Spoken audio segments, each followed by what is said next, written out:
Welcome dear students in AC starter. आज मैं आपको मैथ्स के integer, natural number, rational number से रिलेटेड कुछ एमसीक्यूज करवाने जा रहा हूँ। देख लेते हैं आप कितने अच्छे से पढ़ाई कर रहे हैं। ठीक है, पहले आप आंसर खुद गैस करना, बाकी मैं समझाऊंगा तो है ही। यहाँ पर जो रूल्स के हिसाब से जैसे आप अपना नेम, यहाँ पे क्लास, सेक्शन जो लिखते हैं वो है, डिटेल है।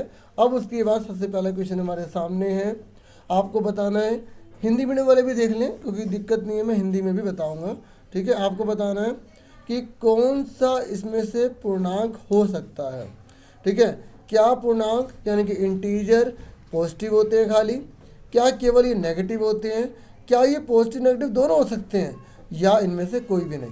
देखो बच्चों, मैं आपको बता देता हूँ कि इंटीजर्स वो होते हैं, जिन बच्चों ने आंसर गैस कर लिया ठीक है वो अपना देख लेना। देखो, इंटीजर वो होते हैं जो प्लस में भी होते हैं और माइनस में भी होते हैं।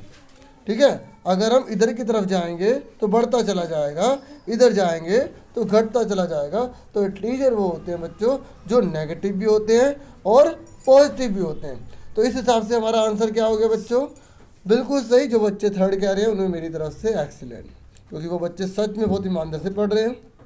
बाकी जो नहीं पढ़ रहे वे पढ़ना चालू कर दो। ठीक है, लाइफ में सक्सेस पानी है तो पढ़ाई तो करनी ही पड़ेगी। उसके बाद है a rational number can represented in a form of. ये कह रहा है जो रेशनल नंबर होते हैं, हिंदी में बच्चों इनको परिमेय संख्या कहते हैं। ठीक है, हिंदी मीडियम वाले भी आप देखें, परिमेय संख्या ये कह रहा है किस फॉर्म में होती है, P by Q, P Q, P plus Q या पी माइनस क्यू। देखो, जो रेशनल नंबर होते हैं वो पी वाई क्यू की फॉर्म में होते हैं, जिसमें क्यू जो है वो जीरो नहीं होना चाहिए। और ये जो पी और क्यू होते हैं ना, ये इंटीजर के रूप में होने चाहिए। अभी हमने इंटीजर के बारे में पढ़ लिया ना, पूर्णांक। ठीक है, एक बात और बता देता हूँ। देखो, आप आपसे अगर कोई पूछ ले कि 3.4 क्या ये इंटीजर है, देखो इंटीजर जो होते हैं ना, जैसे ये 0 है, ये 1 है, ये 2 है, ये 3 है, ये माइनस का 1 है, माइनस का 2, माइनस के हो सकते हैं, प्लस के हो सकते हैं, 0 भी हो सकता है, लेकिन कभी पॉइंट में नहीं होते। ये याद रखना इस बात को कि इंटीजर यानी कि पूर्णांक पॉइंट में नहीं होते।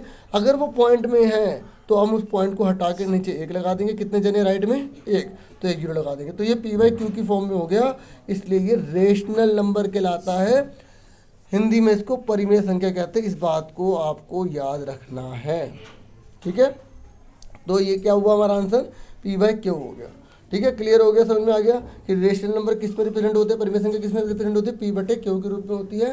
बाकी आपको ये भी याद रखना है, मैं अभी आपको बता चुका हूँ कि क्यू जो है वो 0 के बराबर नहीं होना चाहिए, और पी और क्यू क्या होने चाहिए, इंटीजर्स होने चाहिए। आपको सर ये इंटीजर्स आप कह रहे हो, ये क्यों कह रहे हो, क्योंकि देखो जब हम रेशनल के आगे पढ़ेंगे ना तो इरेशनल में कुछ कंडीशन आ जाएगी, इस तरीके से इमेजरी नंबर हो जाएंगे, इसलिए कुछ कंडीशन आपको याद रखनी पड़ेंगी। फिलहाल अभी जैसे जैसे आप बड़ी क्लासेस में आओगे आपको नॉलेज बढ़ती चली जाएगी और आपको पता लगता जाएगा कि हाँ इसलिए हम इसे ऐसे याद करते थे। ठीक है, तो अब आगे बढ़ जाते हैं। आपसे पूछा जा रहा है कि इन दोनों को जब मल्टीप्लाई करोगे तो आपकी वैल्यू क्या आएगी। ठीक है, तो ये दोनों रेशनल नंबर की मल्टीप्लाई है, तो रेशनल की रेशनल में जब मल्टीप्लाई करेंगे तो हमारा आंसर कितना आएगा। देखो, ऊपर की ऊपर से मल्टीप्लाई करनी होती है, नीचे को नीचे से मल्टीप्लाई करनी होती है। तो 3 और 5 2 कितना हो गया, 10 हो गया। इस हिसाब से हमारा 3/10 आ गया।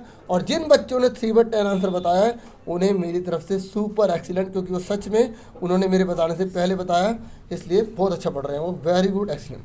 आपको पहले खुद ट्राई कर लेना फटाफट। ठीक है, इस तरीके से वीडियो को रोक के भी कर सकते हैं। ठीक है, और अगर कोई बताना चाहे कमेंट बॉक्स में कि सर मैंने इतने ठीक कर लिए थे तो बता सकता है। ठीक है, बाकी टाइम वेस्ट करने की जरूरत नहीं है, खूब पढ़ाई में करो, कमेंट नहीं करोगे तब भी चलेगा। ठीक है, तो ये कह रहे हैं वैल्यू निकालनी है आपको। अब डिवाइड, अब जो रेशनल नंबर है ना हम उसके डिवाइड सीख रहे हैं। ठीक है, सीख रहे क्या, सीख चुके हैं, हमने वर्कशीट में भी काफ़ी कर रखी है ना। अब एक तरह से हमारा टेस्ट चल रहा है, अब आपको बताना है कि इसके डिवाइड करने पर क्या आएगा। तो देखो बच्चों, जब भी डिवाइड होता है तो जो सीधे हाथ की तरफ होता है वो उल्टा हो जाता है जब हम उसे मल्टीप्लाई में चेंज करते हैं। ये सबको पता नहीं, ये वाला रूल। ठीक है, तो इस तरीके से हमारा क्या हो गया, 5/3 हो गया। तो ऊपर की ऊपर में मल्टीप्लाई करेंगे और नीचे की नीचे में मल्टीप्लाई करेंगे, इस तरीके से 5/6 आएगा। और जिन बच्चों ने 5/6 बताया सच में वो बहुत अच्छा पढ़ रहे हैं, सुपर एक्सीलेंट, वेरी गुड बच्चों। मुझे बहुत अच्छा लग रहा है कि जो बच्चे अच्छे से पढ़ रहे हैं, शाबाश, बहुत अच्छा बच्चों, बहुत अच्छा। ठीक है, अब हम आगे बढ़ते हैं। आगे हमसे बोला गया बच्चों अब आपको रेशनल नंबर की जमा करनी है, एडिशन करनी है। ठीक है, फटाफट बच्चों बताना क्या आंसर आएगा। बाकी जिन बच्चों को नहीं आया देखो देख लो। देखो, जब हम एडिशन करते हैं तो हमें पहले नीचे का एलसीएम लेना पड़ेगा। तो 2 और 4 का जब आप एलसीएम लोगे तो 2 1 जा 2, 2 2 जा 4 और इस तरीके से 1 1, तो 2 2 जा 4 आ गया, 4 आ गया नीचे। अब 2 के टेबल में 4 कौन से नंबर पे आता है, 2 नंबर पे आता है, तो 2 की इसमें मल्टीप्लाई कर दी, 2 आ गया, ठीक है। फिर 4 के टेबल में 4 कौन से नंबर पे आता है, 1 नंबर पे आता है, तो 1 की 1 में मल्टीप्लाई कर दी, 1 आ गया। तो इस हिसाब से हमारा आंसर कितना आ गया, 3/4 आ गया, ठीक है। जिन बच्चों ने 3/4 बताया, सच में बच्चों आप बहुत मेहनत कर रहे हो, मुझे बहुत अच्छा लग रहा है। आपको फिर से एक बार सुपर एक्सीलेंट, बहुत बढ़िया बच्चों, ऐसे क्रेज रखो, खूब पढ़ो, बहुत आगे बढ़ोगे, बहुत मज़ा आ रहा है, ठीक है, ऐसे पढ़ाते हुए, ठीक है। अब इसने बोला है कि आपको, अब हम रेशनल नंबर की क्या सीख रहे हैं, सब्ट्रैक्शन सीख रहे हैं, ठीक है। सब्ट्रैक्शन देख लेते हैं फटाफट बच्चों, देख लेते हैं आंसर इसका। तो आपको पता ही है क्या है, सब्ट्रैक्शन है रेशनल नंबर में, तो फटाफट करते हैं इसको। तो बिल्कुल वैसे ही करना जैसे एडिशन करते हैं। सबसे पहले एलसीएम ले लेंगे, तो 4 और 3 का जब हम एलसीएम लेंगे तो यहाँ क्या आएगा, 4 1 जा 4 ही कर लेते हैं, 3 का 3 कर लेते हैं। बच्चों फटाफट मेरे करने से पहले बताना, ठीक है। 12 आ गया, ठीक है। अब देखो 4 के टेबल में 12 कौन सा नंबर पे आता है, 3 नंबर पे आता है, तो 3 की मल्टीप्लाई हो जाएगी, तो कितना आ गया, 15 आ गया, ठीक है।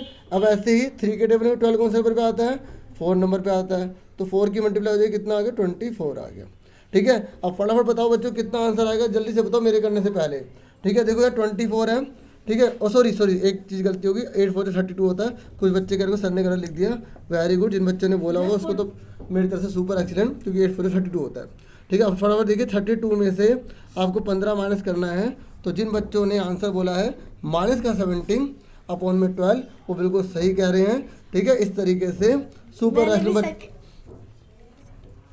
इस हिसाब से बच्चों ये हमारा आंसर है, क्लियर हो गया होगा आपको। अब हम आगे बढ़ जाते हैं, ये 10th क्वेश्चन हमारे सामने है, तो 10th क्वेश्चन में आपको बताना है कि क्या आंसर आएगा। देखो बच्चों, हमें रेशनल नंबर की मल्टीप्लाई करनी है।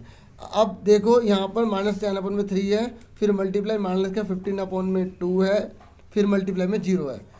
तो जिन बच्चों ने आंसर बता दिया कि सर 0 की मल्टीप्लाई अगर रेशनल नंबर में होती है तो आंसर 0 हो जाता है, चाहे वो जितनी मर्जी बड़ी हो, हमें यहाँ पे मल्टीप्लाई करने की जरूरत नहीं पड़ेगी।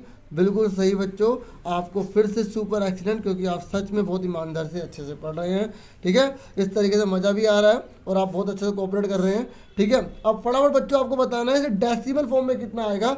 डेसिमल का मतलब होता है पॉइंट में निकालना। अब 1/4 को हमें डेसिमल में निकालना है, तो बच्चों आपको 1 को डिवाइड करना पड़ेगा 4 से, ठीक है। तो कैसे करेंगे, ना जाने की लगा दी 0, है ना, तो ये 1 आ गया, पॉइंट लग गया, 0 बढ़ गई, तो 4 2 जा 8 हो गया। इस तरीके से नीचे 2 बचा, क्या बचा 2, तो 0 लग, यहाँ 0 लग जाएगी अपने आप, तो 4 5 जा 20, तो हमारा कितना आ गया 0.25। बिल्कुल सही। कुछ बच्चे तो कह रहे हैं सर ये तो 1/4 है, मतलब एक पूरे का हिस्से का चौथा हिस्सा है, यानी कि 25% हुआ, है ना। तो कुछ बच्चे बिल्कुल ऐसे भी शॉर्टकट सोच लिया होगा, तो बिल्कुल सही बच्चों, वेरी गुड। और जिन बच्चों ने नहीं करा कोई बात नहीं, इतना तो चलता ही है, थोड़ा बहुत आगे पीछे हो जाता है। अब हम आ गए हैं बच्चों 12th क्वेश्चन पे, ठीक है। एक्चुअल में 12th नहीं आपको पता ना, तो अब हमें बताया गया है कि आंसर क्या आएगा, ठीक है। क्या ऐसा हो सकता है, देखो बच्चों मैंने आपको जब शुरू में वीडियो स्टार्ट करी थी तो मैंने आपको रेशनल नंबर के बारे में बताया था कि 0 नीचे नहीं होता, तो आपको बताना क्या ऐसा हो सकता है, क्या ये रेशनल नंबर है। आप बोलोगे बिल्कुल सही, आप नो कह रहे हो, मैं समझ गया आप नो ही कह रहे होगे, क्योंकि आपको कंसेप्ट क्लियर है कि 0 नीचे नहीं होता रेशनल नंबर में, ठीक है। वेरी गुड बच्चों, वेरी गुड। अब आपको बताना कि 0 कौन सा नहीं है, ठीक है। 0 कौन सा नहीं है, नेचुरल नंबर, हिंदी में बच्चों इसको बोलते हैं प्राकृत संख्या, ठीक है। दूसरा होल नंबर, मतलब पूर्ण संख्या, ठीक है, इसे बोलते हैं रेशनल, मैं बता चुका हूँ बहुत बार, परिमेय संख्या। अब आपको बताना है कि 0 कौन सा नहीं है। देखो नेचुरल नंबर जो होते हैं वो 1 से स्टार्ट होते हैं, ठीक है, पूरे 0 से स्टार्ट नहीं होते। तो इस तरीके से आपको बिल्कुल सही बता रहे हो कि हमारा आंसर क्या आएगा, नेचुरल नंबर। 0 नेचुरल नंबर नहीं होता। वेरी गुड बच्चों, सच में आप बहुत ईमानदार हो, बहुत मेहनत कर रहे हो। आगे बढ़ जाते हैं, बस बच्चों फिनिश, आज के लिए इतने क्वेश्चन थे, ठीक है। तो मुझे पूरी उम्मीद है आपको वीडियो अच्छी लगी होगी और खेलते खेलते आपने अच्छे से पढ़ भी लिया होगा, इन्जॉयमेंट भी किया होगा, और इस तरीके से मुझसे जुड़े रहिएगा। अगर आप मेरे चैनल पर नहीं हो तो देखो सब्सक्राइब तो बनता ही है, और लाइक भी करें, प्लीज़ सपोर्ट करें, ठीक है। जितने लाइक होते हैं उतना ज़रा मोटिवेशन मिलता है, ठीक है। और आज के लिए इतना बहुत है। Thank you for watching and listening carefully. Take yourself dear students.